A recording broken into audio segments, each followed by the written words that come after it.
أعوذ بالله من الشيطان الرجيم. بسم الله الرحمن الرحيم. هو الذي أرسل رسوله بالهدى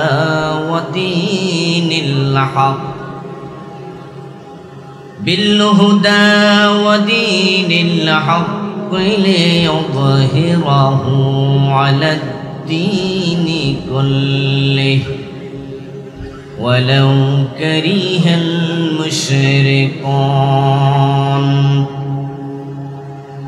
قال النبي صلى الله عليه وسلم: كل أمتي يدخلون الجنة إلا من أبى. قيل: من أبى يا رسول الله؟ قال: من أطاعني دخل الجنة ومن عصاني فقد أبى. أو كما قال النبي عليه الصلاة والسلام.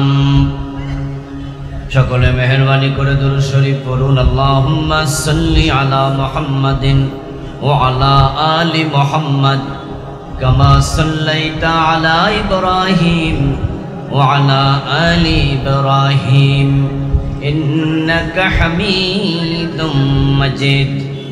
আল্লাহুম্মা বারিক আলা মুহাম্মাদিন ওয়া আলা আলি মুহাম্মাদ কামা বারাকতা আলা ইব্রাহিম وعلى آل إبراهيم إنك حميد مجيد. اللهم صل وسلم وبارك عليه. মাদ্রাসা যুব উন্নয়ন পরিষদ কর্তৃক আয়োজিত আজকের এই চমৎকার পঞ্চম বার্ষিক তাফসীরুল কোরআন মাহফিলের মুআজ্জাজ মুকাররম সম্মানিত সভাপতি, বিশিষ্ট সমাজসেবক মুহতারাম আলহাজ আবুল হাশেম সওদাগর সাহেব, আজকের মাহফিলের সম্মানিত প্রধান অতিথি সাতকানিয়া লোহাগড়া সংসদীয় আসনের মাননীয় সংসদ সদস্য জননেতা জনাব আলহাজ এম.এ. মোতালেব সিআইপি সাহেব, মহতারাম ডাক্তার আ.ম. মিনহাজুর রহমান সাহেব সহ অন্যান্য সম্মানিত অতিথিবৃন্দ, আজকের মাহফিলের সম্মানিত আলোচক মহতারাম শায়খ আহমদুল্লাহ হাফেজাহুল্লাহ, মাওলানা ডক্টর নিজামউদ্দিন হাফেজাহুল্লাহ, মাওলানা মনিরুল ইসলাম মজুমদার হাফেজাহুল্লাহ সহ অন্যান্য সম্মানিত আলোচকবৃন্দ, উপস্থিত হযরত উলামায়ে কেরাম, ইসলাম প্রিয় তাওহীদি জনতা, পর্দার অন্তরালের সতী সাধবী, সম্মানিতা মা ও বোনেরা, প্রিয় দিনী ভাইয়েরা, আপনারা কেমন আছেন? মাশাআল্লাহ। আল্লাহ তাআলা আমাদের সকলকে ভালো রাখুন, সুস্থ রাখুন। যতদিন তিনি আমাদের বাঁচিয়ে রাখবেন, সকলকে ঈমানের সাথে বাঁচিয়ে রাখুন, বলুন আমিন। আল্লাহ তাআলার পবিত্র দরবারে লাখো কোটি শুকরিয়া জ্ঞাপন করছে যে মহান মনিব অত্যন্ত মেহেরবানি করে কোরআনের এই মাহফিলে, কোরআনের আহ্বানে আমাদেরকে সমবেত হওয়ার তৌফিক দিলেন, যিনি মেহেরবানি করে আমাদেরকে সুস্থ রাখলেন, পবিত্র কোরআনের কথা বলার মতো, শোনার মতো কোরআনমুখী হৃদয় দিলেন। এই সব নেয়ামতের মালিক কে? সেজন্য আমরা আলোচনা শুরুতে মন প্রাণ উজাড় করে অন্তরের সবটুকুন শ্রদ্ধা এবং ভালোবাসা দিয়ে আমাদের মনিব আল্লাহ তাআলাকে শুকরিয়া জানাই, কৃতজ্ঞতা জানাই। সবাই মিলে জোরে জোরে একবার কালিমাতুশ শুকর পড়ি আলহামদুলিল্লাহ। দুরূদ ও সালাম বিশ্ব নবী সাইয়্যিদুল মুরসালিন ইমামুনা কুদওয়াতুনা হাবিবুনা উসওয়াতুনা সানাদুনা তাবিবু কুলুবিনা মুহাম্মাদুর রাসূলুল্লাহ সাল্লাল্লাহু আলাইহি ওয়াসাল্লামের প্রতি সাহাবায়ে কেরাম ও শুহাদায়ে জামেরা আলা ইল্লিয়িন আল্লাহ তাআলার কাছে কামনা করছি, আবারও বলুন আমিন। প্রিয় ভাইরা, আমি আপনাদের সম্মুখে পবিত্র কোরআন মাজিদ থেকে সূরাতুস সফ এর 9 নম্বর আয়াতে কারিমা তিলাওয়াত করেছি। প্রিয় নবীজি সাল্লাল্লাহু আলাইহি ওয়াসাল্লামের পবিত্র মুখ অনুসৃত একখানা ছোট্ট হাদিসে নববী পাঠ করেছি। আল্লাহ তাআলা তৌফিক দান করলে এখান থেকে কিছু কথা বলবো ইনশাআল্লাহ। সূরাতুস সফের 9 নম্বর আয়াতে কারিমাতে আল্লাহ তাআলা এই বিশ্ব ধরাধামে প্রিয় নবী মুহাম্মদুর রাসূলুল্লাহ সাল্লাল্লাহু আলাইহি ওয়াসাল্লামকে মিশন দেন। রাসূলুল্লাহর জীবনের মূল মিশন জানতেই হবে, কারণ রাসূলকে মেনে চলা নফল না ফরজ, ফরজে কিফায়া না ফরজে আইন। রাসূলকে না মানলে উম্মত হওয়া যাবে না। রাসূল যা বলেছেন উম্মত তাই বলবে, রাসূল যা করেছেন উম্মত তাই করবে। রাসূলের কাজের সাথে কথার সাথে উম্মতের কাজ এবং কথা মিলতেই হবে। যদি না মিলে, রাসূলকে অনুসরণে কোনো ব্যত্যয় ঘটে, ওই উম্মতের কপালে জান্নাত নেই। প্রিয় নবীজি বলেছেন, কুল্লু উম্মতি ইয়াদখুলুনাল জান্নাহ, আমার সব উম্মত জান্নাতে যাবে, ইল্লা মান আবা, তবে অস্বীকারী উম্মত নয়। সব উম্মত জান্নাতে যাবে, অস্বীকারী উম্মত জান্নাত পাবে না। এই কথা বলার পর একজন সাহাবী দাঁড়ালেন। কিলা মান ইয়া রাসূলুল্লাহ, প্রশ্ন করলেন, হে রাসূল, অস্বীকারী উম্মত কে যে জান্নাত পাবে না? রাসূল সাল্লাল্লাহু আলাইহি ওয়াসাল্লাম জবাব দিলেন, মান আতাআনি দাখালাল জান্নাহ ওয়া মান আসানি ফাকাদ আবা।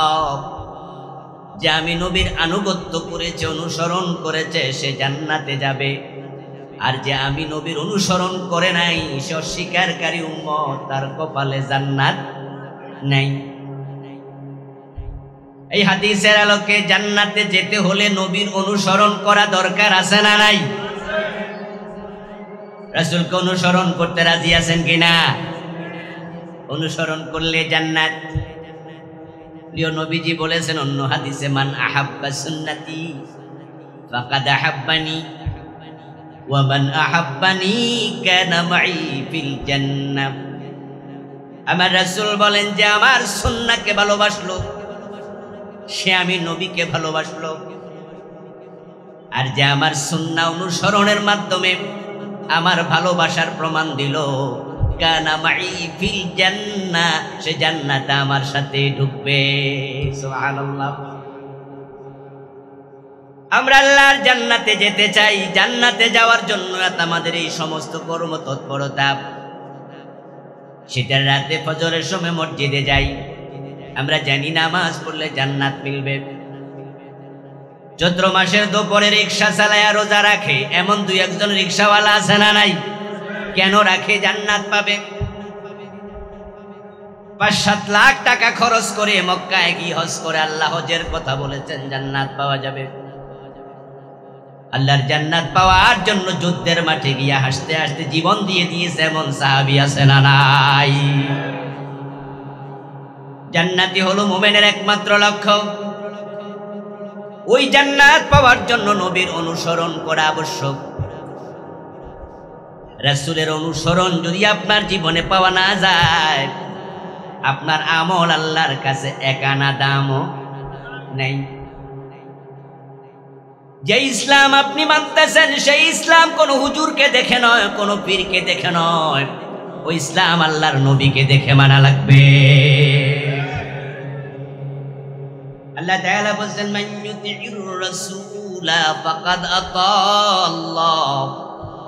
যে রাসূলুল্লাহকে অনুসরণ করলো সে যেন স্বয়ং আল্লাহকে অনুসরণ করলো। ইসলাম রাসূলের সাথে মিলতে হবে। আল্লাহ তাআলা প্রিয় নবী সাল্লাল্লাহু আলাইহি ওয়াসাল্লামের সাথে মিলাই আপনার দিন নেবেন, যদি না মিলে সেটা ফেলে দেবেন। মাগরিবের নামাজের ফরজ কয় রাকাত, কেউ যদি অতি সওয়াবের আশায় এক রাকাত বেশি পড়ে মাগরিবের ফরজ 4 রাকাত পড়ে, সওয়াব বেশি হবে না বাতিল হবে?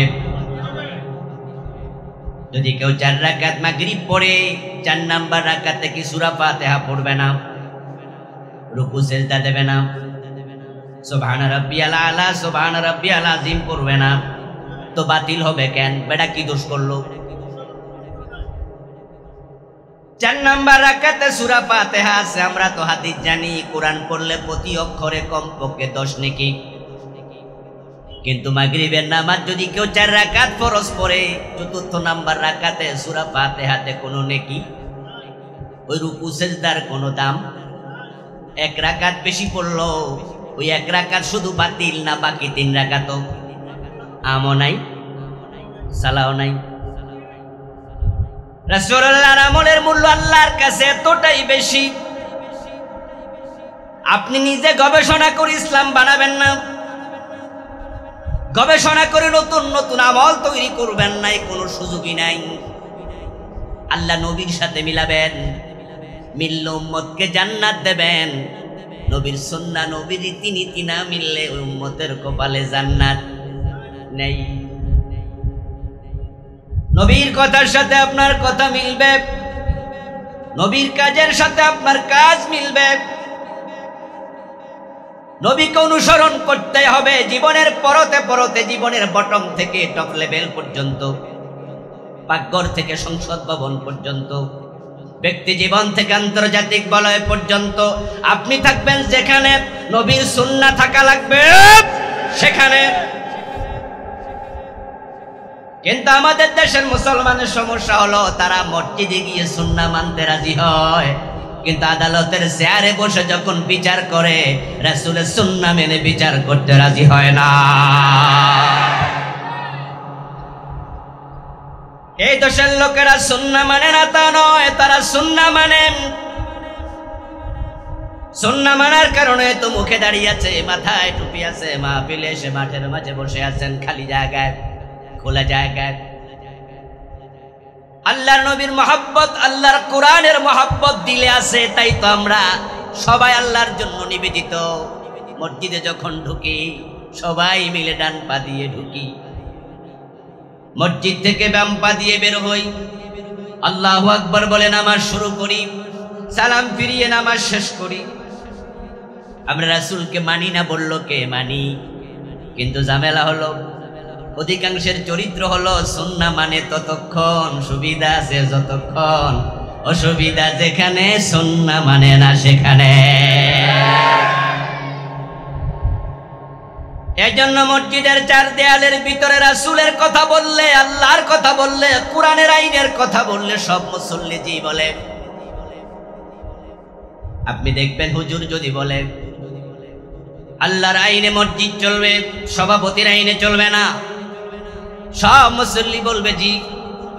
সভাপতি সাহেব নিজ মাথা ঝুঁকায়া বলবে হুজুর আমি কি কোনোদিন কইছি আমার আইনে মসজিদ চলুক? চালান, আল্লাহর আইনে চালান। সেক্রেটারির আইনে মসজিদ চলবে না, সবাই বলে জি। হুজুর বলে আমি ইমাম, আমার আইনে মসজিদ চলবে না। মাগরিবের ফরজ 3 রাকাত, 2 রাকাত পরে সালাম ফিরাইলে আপনারা সালাম ফিরাবেন না, লোকমা দেবেন।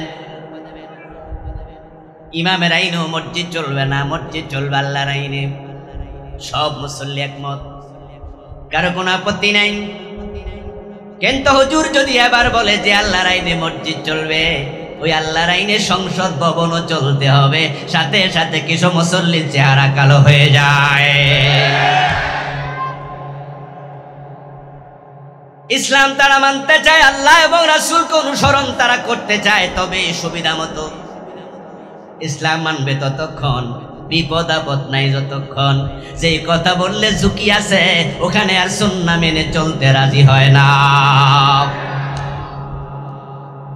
মিঠা মিঠা কথা বললে সবাই খুশি, মুস্কি হাসি দিয়ে কথা বললে সবাই খুশি। ফাবিমা রাহমাতিম মিনাল্লাহি লিনতা লাহুম, আল্লাহ তাআলা বলছো প্রিয় নবী আপনার প্রতি আল্লাহর বড় দয়া, আপনি আপনার সাহাবাদের প্রতি বড় কোমল দিল, রহম দিল, বড় নরম কথা আপনি বলেন। নরম কথার আয়াত পেয়েছে, নরম কথার হাদিস পেয়েছে, মিষ্টি কথার আয়াত পেল, মুস্কি হাসি দেয়ার হাদিস পেল। কিন্তু আবার প্রিয় নবী যুদ্ধের মাঠে সিংহের মতো গর্জন দিয়ে বলেছেন, আনান নাবিয়্যু লা কাযিব, আনা ইবনু আব্দুল মুত্তালিব, আমি আব্দুল মুত্তালিবের পুত্র, আমি মুহাম্মদ, আমি সত্য নবী, আমি কাউকে ভয় করি না। যেই নবী মিষ্টি কথা বলতেন, নরম কথা বলতেন, যুদ্ধের মাঠে হুঙ্কার দিয়ে কথা বলতেন, সেটাও হাদিসে আছে না নাই? কিন্তু যুদ্ধের মাঠে হুঙ্কার দিয়ে কথা বললে প্রতিপক্ষ আপনার উপর নারাজ হবে। মসজিদ আল্লাহর আইনে চলুক, এই কথা বললে দুনিয়ার কেউ আপনার প্রতি নারাজ হবে না। কিন্তু দেশটা আল্লাহর আইনে চলুক, এই কথা বললে নারাজ হওয়ার মতো লোক আমাদের সমাজেও আছে না নাই? এজন্য আমরা তখনও প্রকৃত সুন্নাহ মানতেই হবে, সে কথা অনেকে বলতে রাজি হই না। মসজিদের ইমামকে দেখেন আমরা কিভাবে মানি, রাসূলের সাথে মিলে। বাবা ইমাম, ছেলে মুক্তাদি, জোহরের নামাজ 2 রাকাত পড়ার পরে বাবা বসতে ভুলে গেছে, দাঁড়ায়া যাচ্ছে। পিছনে ছেলে বাবার সাথে দাঁড়াবে নাকি লোকমা দেবে? কারণ ছেলে জানে 2 রাকাত পড়ার পরে আত্তাহিয়াতু পড়ার জন্য বসা ওয়াজিব। জসকোটের মসজিদ, জজ সাহেব নামাজে হাজির, জোহরের নামাজ ইমাম 2 রাকাত পড়ে আত্তাহিয়াতু পড়তে ভুলে গেছে, তিনি দাঁড়ায়া যাচ্ছেন। পিছন দিয়া জজ সাহেব লোকমা দিয়ে দেবে, কারণ জজ সাহেব জানে আমার রাসূল 2 রাকাত পরে বসে আত্তাহিয়াতু পড়েছে, ইমাম ভুল করেছে, তাই ইমামকে আমি সংশোধন করলাম, লোকমা দিলাম। জজ সাহেবের লোকমা পেয়ে ইমাম সাহেব বসে গেল, আত্তাহিয়াতু পড়ে তারপরে 2 রাকাত পরে সালাম ফিরাইল। ইমাম সাহেব রাসূলের সুন্নাহর বাহিরে চলে গেলেন, জজ সাহেব লোকমা দিয়ে দিলেন। এতে প্রমাণিত হয় রাসূলের সুন্নাহ জজ সাহেবও মানে। কিন্তু বলুন তো, জোহরের পরে আদালতের চেয়ারে বসে যখন চুরির মামলার রায় দেয়, চোর ধরে হাত কাটা রায় দেয়াটা ওয়াজিব না ফরজ? ইমাম সাহেব যে ভুল করছিল সেটা ফরজ না ওয়াজিব? ওয়াজিব যখন ছুটে গেছে, জজ সাহেব লোকমা দিছে। কিন্তু আদালতের চেয়ারে বসে জজ সাহেব চোর ধরে হাত কাটে না, চোর ধরে জেলে দেয়। কথা বলতে হবে, চোর ধরে বাংলাদেশে হাত কাটে না, জেলে দেয়। অথচ আল্লাহর আইন কি জেলে দাও না হাত কাটো? চোর ধরে হাত কাটা ওয়াজিব নফল না ফরজ? জজ সাহেব হুজুরের ওয়াজিবে ভুল ধরে, কিন্তু নিজের ফরজের খবর নাই, কারণ জানে চোর ধরে হাত কাটা রায় দিলে জজের চাকরিও থাকবে না। তাই তিনি ইসলাম মানবে ততক্ষণ, ঝুঁকি নাই যতক্ষণ। বিপদ আছে যেখানে, ইসলাম মানে না সেখানে। আপনি প্রশ্ন তুলবেন, জজ সাহেব তো নিজের মন মতো আইন বানাতে পারবে না, আইনের বই দেখে তিনি রায় দেবে। ওইখানে আইনের বইতে আছে, বাংলাদেশের ফৌজদারি আইনে আছে চোর ধরে জেলে দিতে হবে। উনি হাত কাটার রায় কেমনে দেবে? মেনে নিলাম, কিন্তু এবার বলুন তো, এই আইনটা বাংলাদেশে পরিবর্তন করার সুযোগ আছে না নাই? আমাদের সংসদে 150 জন 151 জন নেতা যদি একমত হয়ে যায়, হ্যাঁ বললে আইন পাস হয়। 2/3 এমপি যদি একমত হয়ে যায়, সংবিধানের আইন পর্যন্ত পরিবর্তন করা যায়, কিন্তু 52 বছরে চোর ধরে হাত কাটার আইন কেউ করে নাই। এতে প্রমাণ হয় পুরা জীবনে সুন্নাহ মানতে জাতি এখনো রাজি হতে পারে নাই। অথচ রাসূলুল্লাহ সাল্লাল্লাহু আলাইহি ওয়াসাল্লাম বলেছেন, আমার মেয়ে ফাতেমা যদি চুরি করে আমি ফাতেমার হাতটাও কেটে দেব। আল্লাহর নবীর জামানায় চোর ধরে হাত কেটে দিয়েছেন, এমন ঘটনা হাদিসে আছে না নাই?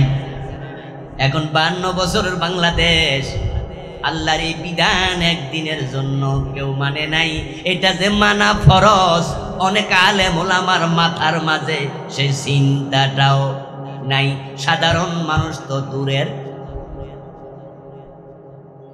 এই জন্য আল্লাহর হাবিব সাল্লাল্লাহু আলাইহি ওয়াসাল্লাম বলেছেন, আমি নবীকে যারা অনুসরণ করবে তারাই জান্নাতে যাবে। এখন রাসূলুল্লাহ সাল্লাল্লাহু আলাইহি ওয়াসাল্লামের অনুসরণ হবে পুরা জীবনে টপ টু বটম। কিন্তু আপনি এবং আমি বড় চালাক মানুষ, এজন্য আমরা চিন্তা করেছি যে সুন্নাহ মানলে বিপদ মুসিবত নাই, সেটার ওয়াজ এত বেশি হয় হিসাব করে কুলান যায় না। ওই সুন্নাহর ওয়াজ কত হুজুরে করে। দেখবেন টেলিভিশন চ্যানেলগুলোতে রাসূলের সুন্নাহর ওয়াজ চলছে পুরা রমজান মাস ধরে। রাসূলুল্লাহ সুন্নাহর ওয়াজ সব মাহফিলের পীর সাহেবরা করে, রাসূলুল্লাহ সুন্নাহর ওয়াজ সব মসজিদের খতিবেরা করে। আমি আপনার কাছে প্রশ্ন করতে চাই, যেই নবীর সুন্নাহর মাঝে মেসওয়াক আছে, মিষ্টি কথা আছে, টুপির কথা আছে, দাড়ির কথা আছে, ওই নবীর সুন্নাহর মাঝে অন্যায়ের বিরুদ্ধে জিহাদের কথা আছে না নাই?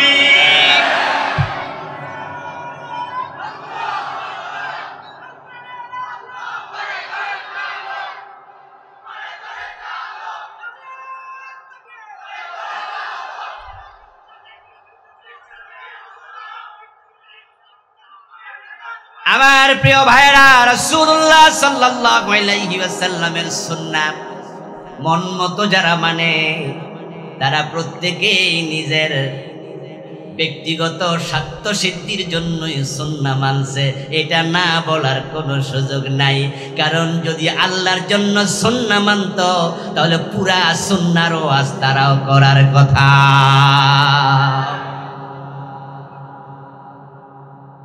পুরা সুন্নাহর ওয়াজ করলে বিপদ মুসিবত হবে, এটা একবারে বাস্তব। রাসূল সাল্লাল্লাহু আলাইহি ওয়াসাল্লাম যদি শুধু নামাজের ওয়াজ করতেন, রোজার ওয়াজ করতেন, তাহলে আবু জেহেলের সাথে রাসূলুল্লাহর দ্বন্দ্বটা তৈরি হওয়ার কথা না। ইব্রাহিম আলাইহিস সালাম যদি নমরুদের কাছে গিয়ে বলতেন, চাচা আমি এই বাইতুল্লাহতে নামাজ পড়াবো, যেই ঘর আমি বানিয়েছি আল্লাহর ঘরে নামাজ পড়াবো, নমরুদের সাথে হযরত ইব্রাহিমের যে টক্কর লাগলো, তখনও তিনি যদি বলতেন আপনারা মূর্তি পূজা করেন, আমার কোনো আপত্তি নাই, আমার কথা আমাকে বলতে দেন, এইভাবে তিনি যদি বলতেন সুবিধাবাদ, বেছে বেছে কথা বলার নীতি গ্রহণ করতেন, নমরুদের সাথে কোনো দ্বন্দ্বই লাগতো না। মুসা আলাইহিস সালাম যদি ফেরাউনের কাছে গিয়ে বলতেন আপনি আপনার চিন্তা মতো দেশ চালান, আমি শুধু আমার চিন্তা মতো মসজিদ মাদ্রাসা চালাবো, ফেরাউন বলতো বাতিজা তোমার কাম তুমি করো, আমার কাম আমি করি, দ্বন্দ্বই হতো না। মক্কার কাফেররা তো প্রস্তাবই দিয়েছিল, 1 মাস আমাদের ধর্ম তুমি মানো, আর 1 মাস ভাতিজা মুহাম্মদ তোমার ধর্ম আমরা মানব। রাসূল যদি ভাবতেন এই কথা মানলে কোনো ঝগড়া নাই, মারামারি কিলাকিলি নাই, তাহলে তিনি মেনে নিতেন। কিন্তু না, ইসলাম আংশিক মানার কোনো সুযোগ নাই। আল-ইয়াওমা আকমালতু লাকুম দীনাকুম ওয়া আতমামতু আলাইকুম নি'মাতি। আল্লাহ ইসলামকে পরিপূর্ণ করলেন এবং তিনি ঘোষণা দিলেন উদখুলু ফিস-সিলমি কাফা, ইসলামে পরিপূর্ণ ঢোকো। এখন পরিপূর্ণ যদি ঢুকতে চান, আংশিক ইসলামের কথা বললে বাকি অংশ বাদ পড়বে। আর পূর্ণ ইসলাম নিয়ে যারাই মারা যাবে, রাসূল বলেন তারা আমার সাথে জান্নাতে ঢোকার কোনো সুযোগ নেই। এজন্যই দেখবেন বাংলাদেশে অসংখ্য আলেম ওলামা আলহামদুলিল্লাহ, এত পীর পৃথিবীর কোনো দেশে নাই, এত মসজিদ পৃথিবীর কোনো দেশে নাই। তামাম দুনিয়া দুটা মসজিদের শহর, একটা হলো ইস্তাম্বুল আর একটা হলো ঢাকা। এত মসজিদ, এত মাদ্রাসা, তাবলীগের বিশ্ব ইস্তেমা, এত হুজুর, এত আলেম, কিন্তু এই দেশের সব জায়গায় অন ইসলাম। অফিসে গেলে ঘোষণা দিলে পাইলে সিগনেচার হয় না। ব্যাংকগুলো অধিকাংশ সুদের উপর নির্ভর করে বসে আছে। আপনি যেখানে যাবেন সেখানে দুর্নীতির আড্ডাখানা, ঠিক কিনা? এত আলেমের দেশে দুর্নীতি, এত আলেমের দেশ, হুজুরের দেশ, পীরের দেশ অন ইসলামে ভরে আছে। এর সবচেয়ে বড় কারণ এদেশের আলেম ওলামারা তারাই পূর্ণাঙ্গ ইসলাম মানার ব্যাপারে এখন একমত হতে পারে নাই। ইসলাম পূর্ণাঙ্গ জীবন বিধান তারা কি এটা জানে না? যে নবী মুহাম্মদুর রাসূলুল্লাহ সাল্লাল্লাহু আলাইহি ওয়াসাল্লাম মসজিদ চালাইছে আল্লাহর আইনে, মদিনা নামক রাষ্ট্র 10 বছর কোরআনের আইনে তিনি চালাইছেন, এটাকে আমাদের দেশের আলেমরা জানে না। কে জানে না? সব হুজুর জানে। কিন্তু পুরা জীবনের সব জায়গায় আল্লাহর আইন লাগবে, রাসূলের আইন লাগবে, এই ওয়াজ অধিকাংশ হুজুর কেন করে না? এর কারণ তারা জানে পূর্ণাঙ্গ ইসলামের ওয়াজ যে আলেমরা করে তারা বাড়িতে অনেকে ঘুমাতে পারে না। পূর্ণাঙ্গ ইসলামের ওয়াজ যে আলেমরা করেছে বিনা দোষে তাদেরকে ফাঁসিতে ঝুলানো হয়েছে। এজন্য তারা বড় চালাক, তারা হিসাব করে কথা বলে, এমন ওয়াজ করে যে ওয়াজ করলে জালেমদের কাছেও ভালো থাকা যায়। ইসলামের কথা বলে এক দলের গলার মাঝে ফুলের মালা, আবার সেই ইসলামের কথা বলে আরেক দলের গলার মাঝে ফাঁসির রশি, ঠিক কিনা?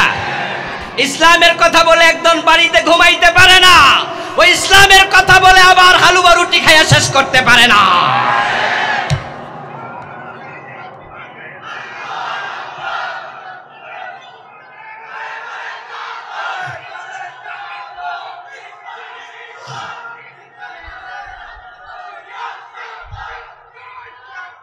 আমার প্রিয় ভাইয়েরা, আল্লাহর জান্নাত পর্যন্ত পৌঁছতে হলে পুরা জীবনে ইসলাম মানা দরকার আছে না নাই? পুরা জীবনে সব জায়গায় ইসলাম মানতে হবে। রাসূলুল্লাহ সাল্লাল্লাহু আলাইহি ওয়াসাল্লামকে অনুসরণে এটা ঈমানের প্রকৃত দাবি। ইসলাম আপনারা মানছেন না তা নয়, সুন্নাহ আমরা মানছি।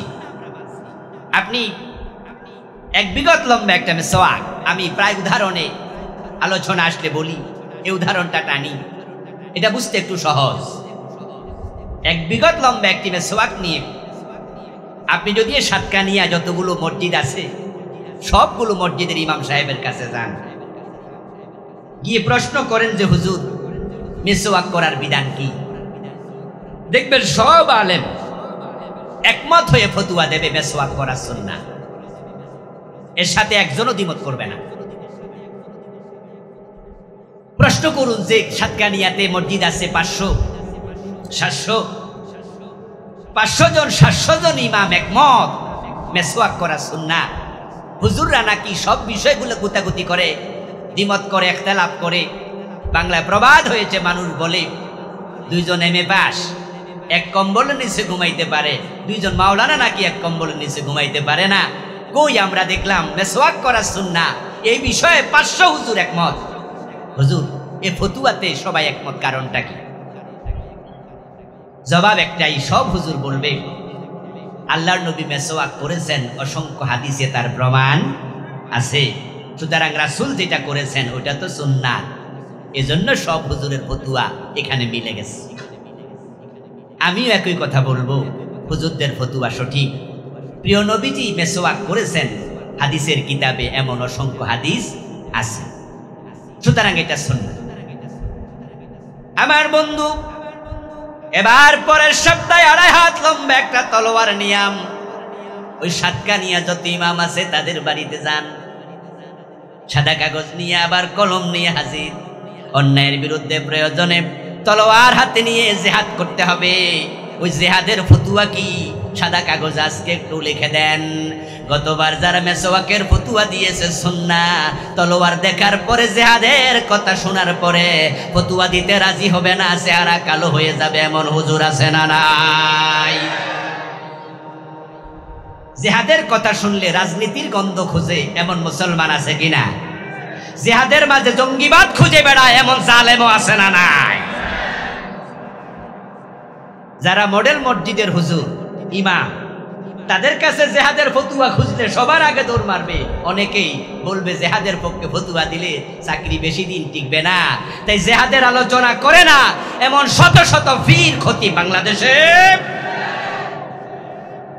যে রাসূলকে অনুসরণ করা যদি জান্নাতে যাওয়ার মাধ্যম হয়, আপনাদের কাছে আমি জানতে চাই, যেই নবী মেসওয়াক করেছেন হাতে মেসওয়াক নিয়া, ওই নবী 27টি যুদ্ধে তলোয়ার নিয়ে জিহাদ করেছেন, এমন শত শত হাদিস আছে না নাই? তো মেসওয়াক সুন্নাহ হলে জিহাদও সুন্নাহ হওয়ার কথা কিনা? এবার বলুন তো, জিহাদ কি সুন্নাত না ফরজ? মাশাআল্লাহ। আমার প্রিয় ভাই, মেসওয়াক করা সুন্নাত, এটা হাদিসে আছে, কোরআনে নাই। কোরআনে মেসওয়াকের কোনো কথাই নাই, কিন্তু হাদিসে আছে। এবার বলুন তো, জিহাদের কথা কোরআন হাদিস সব জায়গায় আছে না নাই? তো সেটার আলোচনা কেন সবাই করে না? এর কারণ হচ্ছে, জিহাদের কথা বললে যাদের বিরুদ্ধে জিহাদ হবে তারা রেগে যাবে, আর জিহাদের প্রসঙ্গ যখন আসে তখনই প্রতিপক্ষ হয়ে যায় জালেম। প্রতিপক্ষ যারা আছে তারাই হয় অন্যায়কারী, আর সমাজে জালেম এবং অন্যায়কারীদের হাতে তো দেশের ক্ষমতা। এই 52 বছরের কথা বলছি, শুধু আজকের কথা নয়। জিহাদের প্রসঙ্গ আসলেই তো জালেমদের কারে পড়বে। তাই তো আমরা আলেম ওলামারা মেসওয়াকের ওয়াজ যত করি, জিকিরের ওয়াজ যত করি, হজের ওয়াজ, নামাজের ওয়াজ, পর্দার ওয়াজ, জিহাদের ওয়াজ যদি 10% করতেন আর 10% অন্যায়ের বিরুদ্ধে জিহাদ করার জন্য প্রস্তুত হতো, এই দেশের অনেক অন্যায় এমনি কমে যেত। জিহাদের ওয়াজ করে না এমন অসংখ্য আলেম এদেশ 40 বছর খুতবা দিছে, এই 40 বছরে একদিনও জিহাদের ওয়াজ করে নাই এমন খতিব আছে না নাই? হাজার হাজার লক্ষ লক্ষ মুরিদের পীর, মুরিদের সামনে জীবনে একদিনও জিহাদের ওয়াজ করে নাই এমন পীর আছে না নাই? খুতবা দিচ্ছে, ভাষণ দিচ্ছে, বক্তৃতা দিচ্ছে বছরের পর বছর। কত নফল বিষয়ে ওয়াজ করলো, কত সুন্নাহর ওয়াজ করলো, কিন্তু জিহাদের ওয়াজ করে নাই এমন বক্তা আছে না নাই? অথচ আল্লাহর নবীর একজন সাহাবী খুঁজে পাবেন না যিনি জিহাদের মাঠে যান নাই। আমার প্রিয় ভাইয়েরা, যে নামাজের ওয়াজ করছেন আপনারা, বাংলাদেশে একজন বক্তা পাবেন না নামাজের ওয়াজ করে নাই, একজন পীর পাবেন না নামাজের ওয়াজ করে নাই, একজন হুজুর পাবেন না নামাজের ওয়াজ করে নাই। এই নামাজের কথা কোরআনে আছে 83 বারের মতো। রোজার ওয়াজ করে নাই এমন একজন আলেম পাবেন না। হজের ওয়াজ করে নাই বাংলাদেশে একজন খতিব হুজুর পাবেন না। হজের কথা কোরআনে আছে মাত্র 2-3 বার।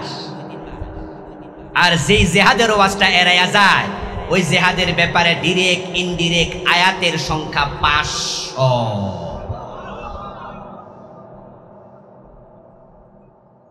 আমার রাসূল জীবনে হজ করেছেন মাত্র একবার। বাংলাদেশের হুজুররা শুধু হজ না, এই রমাদানে দল বেঁধে উমরা করতে গিয়েছে সব মহলের হুজুর। আমিও গিয়েছি, অনেকে আমরা গিয়েছে। রমাদানে যে উমরা করতে গেলেন, এটা কি ফরজ না সুন্নাহ? সুন্নাহ মুস্তাহাব বা নফল?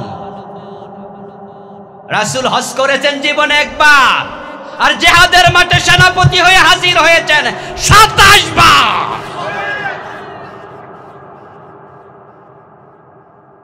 আল্লাহর হাবিব সাল্লাল্লাহু আলাইহি ওয়াসাল্লামের যত সাহাবী আছে, আপনি একজনের নাম খুঁজে পাবেন না যিনি যুদ্ধের মাঠে যায় নাই, সামর্থ্য থাকার পরেও একজনও পাবেন না। একজন ছিল অন্ধ, নাম ছিল আব্দুল্লাহ ইবনে উম্মে মাকতুম রাদিয়াল্লাহু তাআলা আনহু। উনি ওনার জীবনীতে পাবেন, উনি নিজ যুদ্ধের মাঠে গাদওয়ায়ে কাদিসিয়াতে ওমরের যুগে শহীদ হয়েছেন।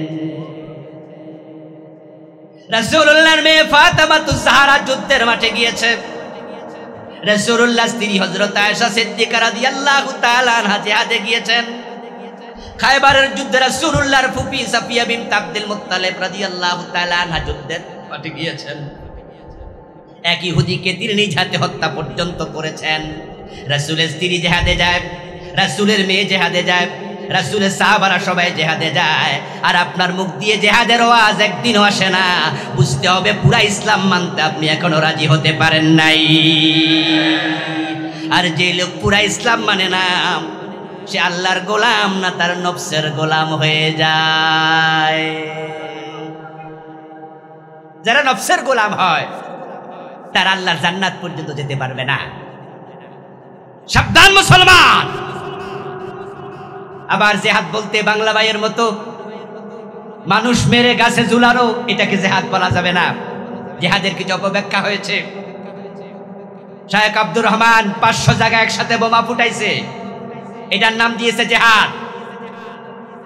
সাধারণ মানুষকে হত্যা ইসলামে জিহাদ করেন বলে না, অনুমোদন করে না। জিহাদ হলো অন্যায় যেখানে প্রতিবাদ সেখানে। নিরীহ মানুষকে হত্যা করার নাম জঙ্গিবাদ, সন্ত্রাসবাদ। ইসলামের সাথে জঙ্গিবাদের কোনো সম্পর্ক নাই। সিনেমা হলে বোমা মেরে নিরীহ মানুষকে হত্যা করার নাম জিহাদ নয়। সাধারণ মানুষকে হত্যা করে গাছে ঝুলানোর নাম জিহাদ নয়। আদালতে বোমা মেরে বিচারক হত্যা করার নাম জিহাদ নয়। ইসলামের জিহাদ মানে হচ্ছে অন্যায় করব না, অন্যায় সহ্য করা হবে না, প্রতিবাদ হবে, প্রতিরোধ হবে। জিহাদ শুরু হবে মুখ দিয়ে বলে, কলম দিয়ে লেখে, হাত দিয়ে বাধা দিয়ে, প্রয়োজনে তলোয়ার হাতে নিতে হবে।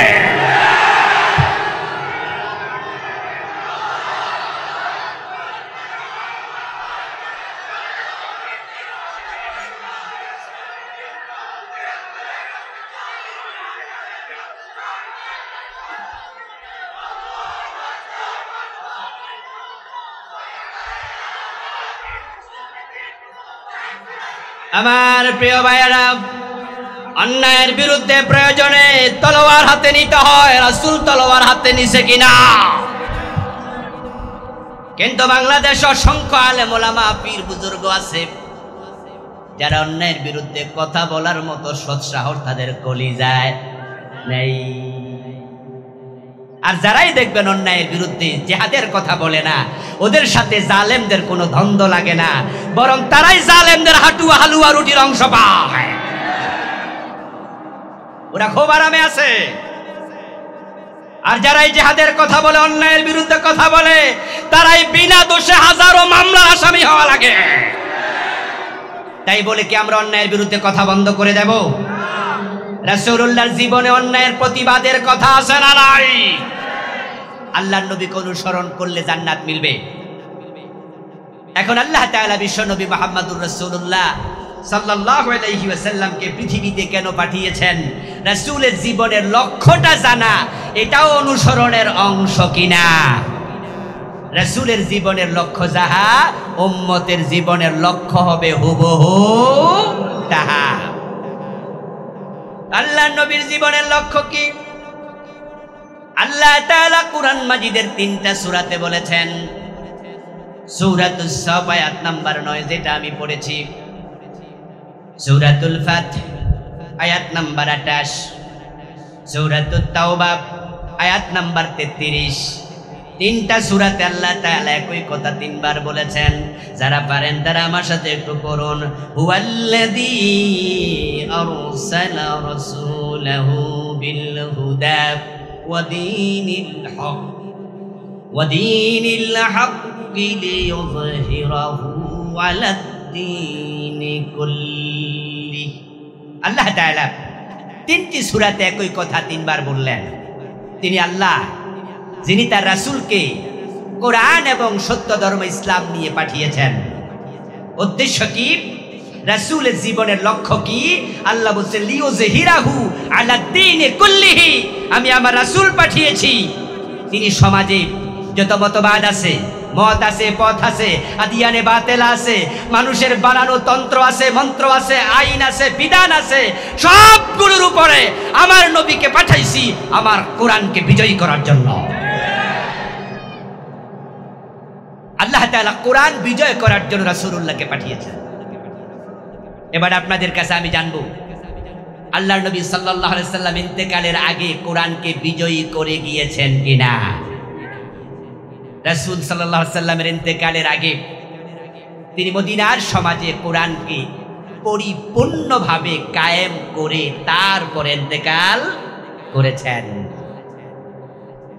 আমার প্রিয় ভাইয়েরা, এখন আল্লাহর নবীর জীবনের লক্ষ্য যদি দ্বীনের বিজয় হয়, আমরা আমাদের সবার জীবনের লক্ষ্য দ্বীনের বিজয়টাকে নির্ধারণ করা দরকার আছে না নাই? আল্লাহর দ্বীনের বিজয় বাংলাদেশে না হওয়ার পিছনে কারণ কি? 90% তো মুসলমান।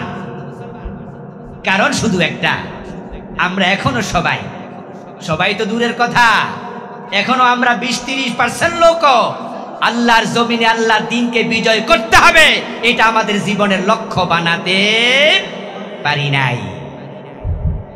প্রিয় নবী হচ্ছে আমাদের জন্য রেলগাড়ির ইঞ্জিনের মতো, আমরা উম্মতেরা হলাম রেলগাড়ির পিছনে যে ডাব্বাগুলো থাকে, বগিগুলো থাকে, এক একজন এক একটা বগির মতো। ইঞ্জিনের সাথে যদি পিছনের বগিটা অ্যাটাচ করে দেয়া যায়, তাহলে ইঞ্জিন বগিকে টানতে টানতে নিয়ে যায়, ইঞ্জিন যায় যেখানে, বগি যায় সেখানে। রাসূলের জীবনের লক্ষ্য ছিল দ্বীনের বিজয়। এখন আপনি যদি জীবনের লক্ষ্য রাসূলের সাথে মিলিয়ে দিতে পারেন, ইনশাআল্লাহ এই লক্ষ্য মিলানো আপনাকে আল্লাহর জান্নাত পর্যন্ত পৌঁছিয়ে দেবে। সাধারণ মানুষের কথা কি বলবো? আলেম ওলামাদের অনেকেই এখনো, পীর বুজুর্গদের অনেকেই এখনো আল্লাহর দ্বীনের বিজয়ের কথা বলেই না। নিজের জীবনের লক্ষ্যটা দ্বীনের বিজয়টা অনেকে বানাতে পারে নাই। বরং দেখেন আপনি লক্ষ্য করে, পীর সাহেব হুজুররা লক্ষ্য বানাইছে খানকায় মুরিদ বাড়াতে হবে। এই দেশে দ্বীনের বিজয় হোক আর না হোক, কিন্তু খানকা যেন বন্ধ না হয়, এমন ওয়াজ করব যে ওয়াজের কারণে কোনোদিন পুলিশ আসবে না খানকাতে, বরং মুরিদ আসবে, আসার সময় গরু ছাগল আনবে, প্রয়োজনে সরকারের পুলিশ পাহারা দিয়া খানকা পর্যন্ত পৌঁছায়া দেবে। দরবারে যাওয়ার সময় গরু ছাগল নিয়ে যায়, এমন দরবার বাংলাদেশে আছে না নাই? ওখানে যখন দরবারে গরু ছাগল নেয়, পথে কি পুলিশ বাধা দেয় না সহযোগিতা করে? কারণ তারা ওই দরবার থেকে দ্বীনের বিজয়ের একটা কথাও বলে না। এই জন্য সরকার 52 বছর ধরে তাদেরকে হেল্প করছে। সরকার জানে এই দরবার থেকে দ্বীন বিজয়ের কথা আসবে না। আর দ্বীনের বিজয় যদি না হয়, তাহলে তাদের সিনেমা হল থাকবে, সুদী ব্যাংক থাকবে, মদের ব্যবসা থাকবে, দুর্নীতি থাকবে, লুটপাট থাকবে, কানাডায় বেগমপাড়ায় বাড়ি বানাতে পারবে, আমেরিকায় বাড়ি করতে পারবে। দ্বীনের বিজয় হলে লুটপাট করলে তাদেরকে ফাঁসিতে ঝোলানো হবে, চুরি করলে হাত কেটে দেওয়া হবে, মদ পান করলে আশীর্বাদ দিয়ে পিঠের চামড়া তুলে ফেলা হবে।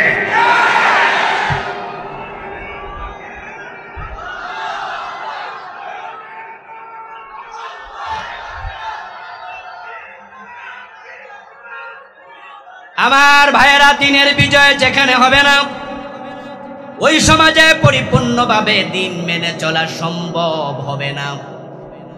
তার সবচেয়ে বড় প্রমাণ, গত পরশুদিন গেল পহেলাই বৈশাখ।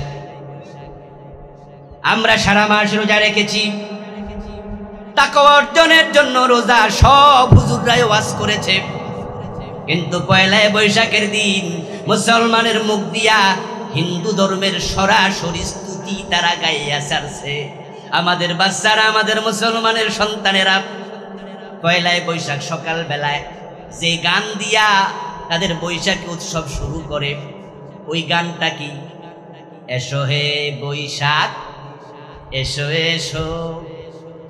এই গান দিয়া তারা যখন শুরু করছে, সবার হাতে এখন গুগল আছে, অ্যান্ড্রয়েড সেট। রবীন্দ্রনাথ ঠাকুরের লিখা এই গানটা আপনি আপনার অ্যান্ড্রয়েড সেটে গুগলে গিয়ে প্রথম লাইন লিখে দেন, সাথে সাথে পুরাটা গান আসবে। আপনি দেখতে পাবেন কয়েক স্তবক পরে সেখানে লেখা, সেখানে সুন্দর করে লেখা আছে, অগ্নি স্নানে শুচি হোক ধরা। হিন্দুরা মানুষ পোড়ানোর, মানুষকে মরার পরে আগুন দিয়ে কেন পোড়ায়? আগুন দিয়ে পোড়ানোর কারণ হচ্ছে তাদের ধর্ম বিশ্বাস হলো আগুন যাকে দগ্ধ করে সেটা শুচি হয়, পবিত্র হয়। এজন্য দেখবেন হিন্দুদের যেই কোনো অনুষ্ঠানে তারা আগুন জ্বালাইয়া অনুষ্ঠান শুরু করে। এটা হলো হিন্দুদের ধর্ম বিশ্বাস। অথচ মুসলমানের সন্তানরা এ গান গাইয়া সকালবেলায় তাদের অনুষ্ঠান শুরু করছে। অনুষ্ঠানের মাঝখানে মঙ্গল শোভাযাত্রা। এই মঙ্গল শোভাযাত্রায় যারা রোজা রাখছে গত একদিন দুই দিন আগে, তাদের কাদের মাঝে হনুমান, তাদের কাদের মাঝে হাতি, তাদের মাথার উপরে ময়ূর। এই যে ময়ূরের মূর্তি, হাতির মূর্তি, হনুমানের মূর্তি, প্রত্যেকটা হচ্ছে হিন্দুদের বিভিন্ন দেবতার বাহন। মুসলমানের ঘাড়ে শিরকের বাহন তুলে দেওয়া হয়েছে। যদি ইসলামী রাষ্ট্র হতো তাহলে শিরকে মুসলমানকে নিমজ্জিত করতে পারত না। দিনের বিজয়, দিন মেনে চলার জন্য বড়ই জরুরি, বড়ই জরুরি। আমার প্রিয় ভাই, ইসলাম মেনে না চললে জান্নাত পর্যন্ত পৌঁছা যাবে না। জীবনের লক্ষ্য রাসূল বানিয়েছে দিনের বিজয়, কারণ দিনের বিজয় না হলে সুদী ব্যাংক বন্ধ হবে না। আজকের এই মাহফিলে হাজার হাজার জনতা, আমরা সবাই মিলে যদি সুদের বিরুদ্ধে মিছিল করি, সুদ বন্ধ হবে? আর যদি আমাদের সংসদে 151 জন এমপি, তারা তো আমাদেরই ভাই, আমাদেরই দায়িত্বশীল, তারা মুসলমানের সন্তান, তারা যদি সুদের বিরুদ্ধে 151 জন একমত হয়ে যায়, সুদ বন্ধ করা সম্ভব কিনা? সুদ খাওয়ার মাঝে 73টি গুনাহ। সবচেয়ে ছোটটা হলো নিজের মায়ের সাথে জেনা করা। হাদিস হলো, মান আকালা দিরহামা রিবা ওয়া হুয়া ইয়ালাম আন্নাহু আশাদ্দু মিন 36 জিনা। যে ব্যক্তি জেনে শুনে 1 টাকা সুদ খেলো, তার আমলনামায় 36 বার জেনার গুনাহ লিখে দেওয়া হলো। আচ্ছা, আপনারা বলুন তো, দিন বিজয় না হলে কিয়ামত পর্যন্ত সুদ বন্ধ করা যাবে? এবার সুদ বন্ধ করার জন্য দিনের বিজয় দরকার আছে না নাই? আমরা নামাজের ওয়াজ কত করলাম, করতে করতে বড় বড় হুজুররা মরে গেল। এখন আমরা ছোট হুজুররা ওয়াজ করতেছি। ফজরের টাইমে মসজিদে গেলে দেখবেন মুসল্লির অবস্থা কি। আজান হয় বাইতুল মুকাররম মসজিদে, দোতলায় নামাজ চলে, নিচতলায় দোকানগুলো রমরমা ব্যবসা চলছে। আজানের পরে ব্যবসা বাণিজ্য বন্ধ করা, ওয়াদারুল বাই বলে আল্লাহর নির্দেশ, এটা হারাম। ব্যবসা বাণিজ্য করা যাবে না, দোকান বন্ধ করে দাও, অফিস আদালত বন্ধ করে দাও, সব জায়গায় নামাজ কায়েম করো, এটা আল্লাহর বিধান।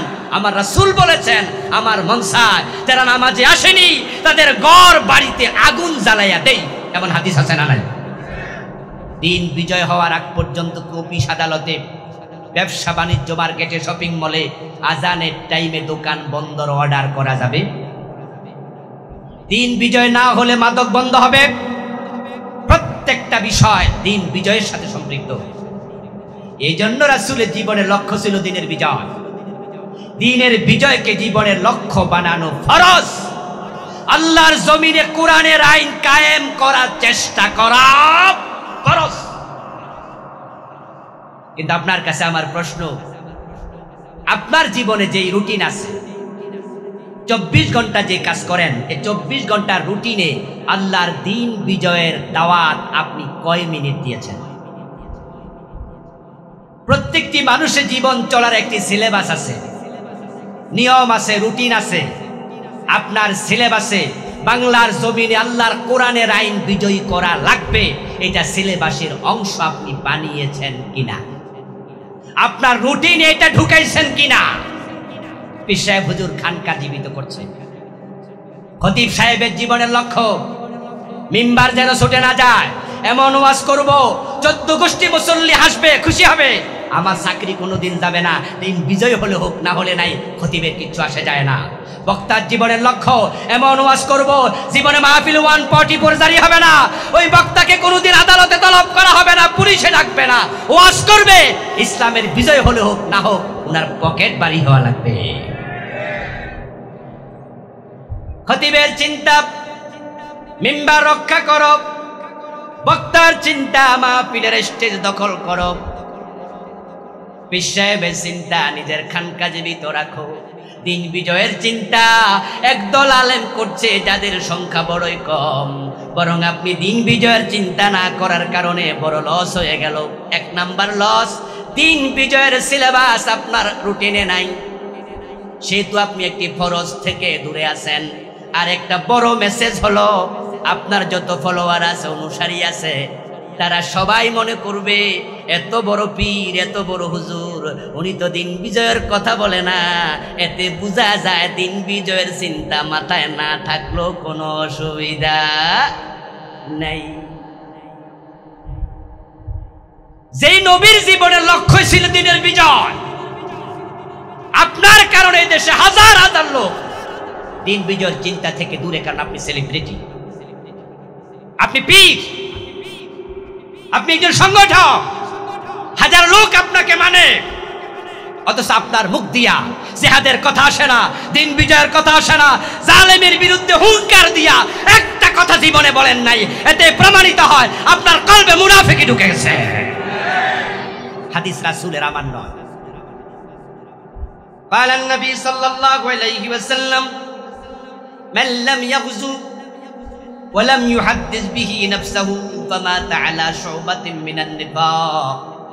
প্রিয় নবীজি সাল্লাল্লাহু আলাইহি ওয়াসাল্লাম বলেছেন, যে ব্যক্তি অন্যায়ের বিরুদ্ধে জিহাদ করে নাই, প্রতিবাদ করে নাই, প্রতিরোধ করে নাই, এবং সেটা করার চিন্তাও অন্তরে লালন করে নাই, তার মৃত্যুটাই হবে মুনাফিকের একটি শাখার উপরে। আমার ওয়াজ আমি শেষ করছি। শায়খ আহমদুল্লাহ ভাই আসতেছেন, তিনি কথা বলবেন। শেষ করার আগে আমার কনক্লুশন টানতে চাই। আমার ওয়াজ শুনে আবার খতিব সাহেবরা ভাববেন না তাহলে হুজুর আপনার মতো এরকম জেহাদি ওয়াজ আমরা করব, সবাই চাকরিটা চলে যাক, আপনি চান। পীর সাহেব হুজুররা ভাববেন না যে আপনার মতো এরকম জেহাদি ওয়াজ শুরু করলে হুজুর মুরিদরা এমনি অর্ধেক চলে যাবে, সরকার পুলিশ পাঠাবে, আমার খানকাটাই তো নষ্ট হয়ে যাবে। আপনি কি তাই চান? আমি বলবো না দোস্ত, সবাই আমাদের মতো জজবানিয়া হক কথা বলার মতো সাহস রাখবে না, এটা স্বাভাবিক। কিন্তু আপনাকে ফুটবল খেলার মাঠে 11 জন খেলোয়াড়ের মতো একসাথে মাঠে নামতে হবে, এক চিন্তা নিয়া। 11 জন সমান খেলে না, কিন্তু যে যতটুকু খেলুক সবার অন্তরে, সবার মাথার মাঝে গোল দেওয়ার চিন্তা আছে না নাই? সবাই মেসি হয়ে খেলবে না, সবাই ম্যারাডোনা হয়ে খেলবে না, কিন্তু দুর্বল খেলোয়াড়টাকেও যদি আপনি বল দেন, তাহলে ম্যারাডোনা যেই লক্ষ্যে মারে গোলবারের দিকে, ওই দুর্বলটাও একই লক্ষ্যে মারে। পীর সাহেব খানকায় কথা বলো, পীর সাহেব হুজুররা যদি কথা বলা শুরু করে, দিন বিজয়ের জন্য তাবলীগরা কথা বলা শুরু করে দেয়, আলেম ওলামারা সবাই মিলে শুরু করে দেয়, এই দেশের জালেমরা মাঠে দাঁড়ানোর সাহস কোনোদিন করবে না।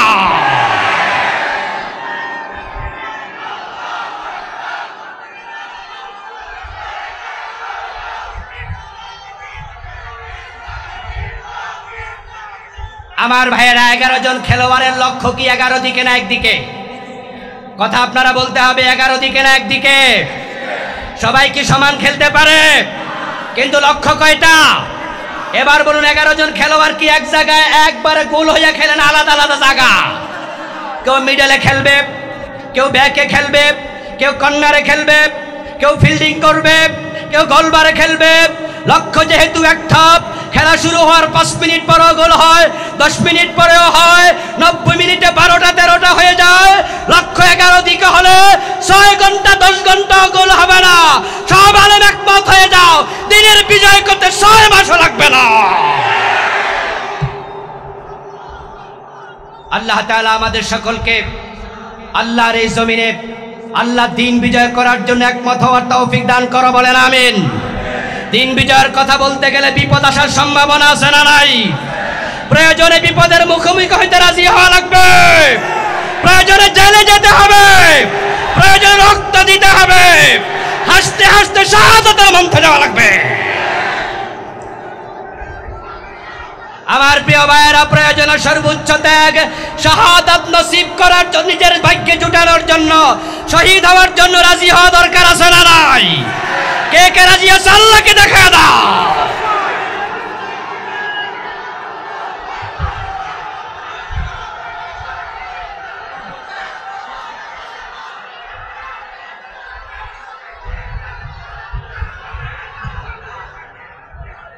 هذا ما عندي والعلم عند الله عليه توكلت وإليه أنيب। প্রিয় ভাইরা, ইনশাআল্লাহ শেখ হামিদুল্লাহ ভাই আসছেন, উনি আলোচনা শুরু করবেন। আরো বক্তা আছে, আমি যেটুকু শুনেছি আপনারা হয়তো কেউ কেউ শুনেছেন।